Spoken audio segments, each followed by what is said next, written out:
Welcome to Life Design Diaries, the podcast that gives you permission to live your best life. We're Lucy and Ross Mangini, married, entrepreneurs, and traveling the world all at the same time with planes going over our head. So we are currently in Chiang Mai, right under a flight path overlooking the Chiang Mai Hills. Chiang Mai Hills are definitely not called that, but we'll go with that. We'll go with that. And this episode is a little bit different. This is our second Ask episode where we've had one of your questions come in, one of your anonymous questions via the website. And again, if you want to submit your question, it's lifedesigndiaries.com/question. And we will answer it as and when. So this week's question is, what's your story as a couple? So without turning this into a relationship podcast, Saucy episode, we thought we'd spend 10-15 minutes and just answering this question. First of all, thanks for sending it in. And Lucy, I think you tell the story better than me. Okay, so we are both 28. We're from the same town. We've been together since we were 16. We went to school together from infants, actually. When moving a house a couple of years ago, my mum found a little book by me, aged 3 or something like that, where it's my alphabet book. So there's an A for apple, there's a B for ball. Get to R, and it's R for Ross. Oh my God, it's so cringe. It's so cringe. So we've been together for a very long time. We're coming up to our first year of married life. And yeah, that's it really. Been together for bloody ages. So how long has it been in total? 11 years. I think it's almost 12 years now. 12 years in July. It was our school prom that gave us the magic. Fuck's sake. Yeah, okay. So why... And we lived in Manchester for 5 years before we decided to come travelling, and we've been travelling since January. Yeah. So what's the key to a long, happy, stable marriage, Liz? I don't know. We're good mates. Yeah. First and foremost, we have a laugh. We don't take anything too seriously. What's your? I think a key thing is from right at the start. It's not to spend time together. You've obeyed my orders. No, I think actually, if we're talking about relationships, it's to both be equal because, we are, I would say, pretty much 50-50 in the way that we view each other and, power within the relationship. And I think it will just vary. It is around, being level. And I think that's really, really important. I think when I see relationships that are hugely in favor of one of the people in terms of like who wants who the most. I think if there's a relationship where one half really wants the other half more, then I think there's going to be problems at some stage down the road, because the person who's desired more is going to probably get bored.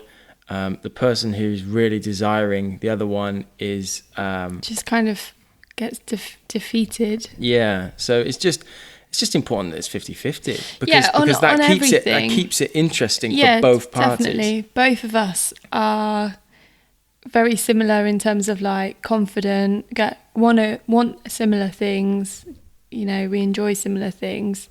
I think that we're both very independent of one another. If you go on all the stags you want, and we both have a really healthy friendship network, and it's always been like that. You normally go on lads' holidays and there is no issue with time. Definitely something to highlight for me. You have to have friends, man. I have been so happy always when you go on a girls' night out and you go out, because it's like that means I can then go out on my night out. And it's important that you just have your own friends. You cannot. Yeah, but it's not.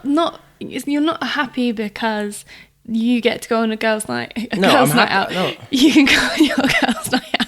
Yeah. I mean, it's more because you keep it fresh and you bring other things to the table, and you still remain that exciting, interesting person when you have shit going on outside of your relationship. Yeah. I think that's really important. But I know it's difficult when people, like, the key one that I've experienced is when mates can't go out because their girlfriend or wife or whatever, mostly girlfriend, hasn't allowed them to go out, or clearly has issues with that. And I know I'm not fully talking from experience here, because there's a lot more that goes on that you probably should talk to someone who knows more about, you know, the insecurities that sit behind that, and why people would not trust each other to go out. Because I know that pretty much is what it comes down to, is trust and insecurity for themselves, you know, when their partner's going out.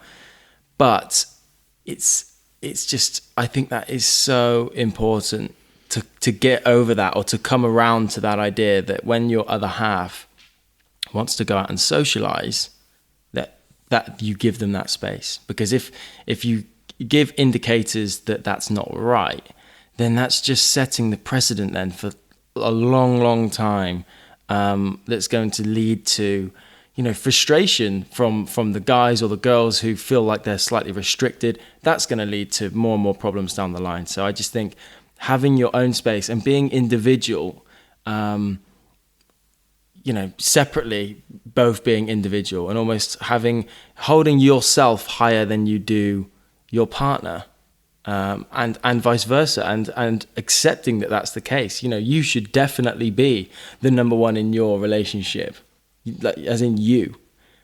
When I say you on the podcast, I mean me. So I should be number one, and you should be number one to you, Lucy, you know, because that's the way that it needs to be. If it ever changes and you feel like your partner is suddenly more desirable than what your own needs are, then I think that's going to lead to problems. It becomes unattractive. Yeah, I completely agree. And I mean, we're not like any other couple. We still have our rows and bickerings and get pissy with each other. Particularly, we've gone from being so independent of each other to being 4 months into our travels when it's just been the both of us. So it's been a really, really brilliant lesson, you know, and we are so aware that we are still both changing and growing and becoming better people. And we've always been very, like, encouraging of that and very open. So, like, if I feel a bit rubbish or insecure or whatever, I will tell you. It might take me a day or two, but, you know, I do end up telling you. And I think that's another huge thing, is just being open and communicating with one another.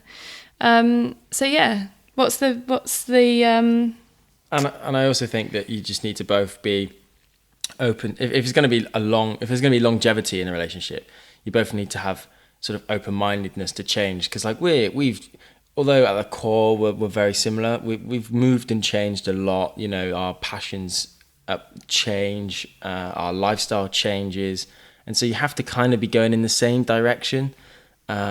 If one person is really wanting to pursue a path which just grates against the other, then there's going to be a difficulty there. For some reason, Monica and Richard springs to mind from Friends as I'm talking about this.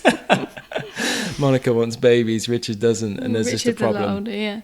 But you kind of need to be going in the same direction, and it doesn't have to be exactly the same, but, you know, if you be willing to go on that path together. So where are we going to be in 5 years then, Rossi? Who knows? Who knows? I caught you looking at baby stuff though the other day, and that's a bit too early for me.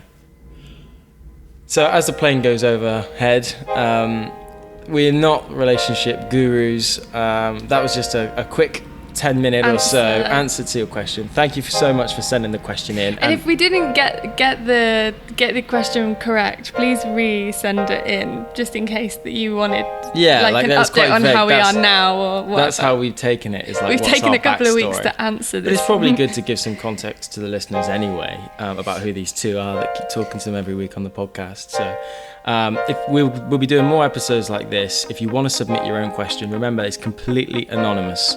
We do not know who you are, so you feel free to send in whatever you want. As naughty or as nice as you like. Yes, and it's lifedesigndiaries.com/question.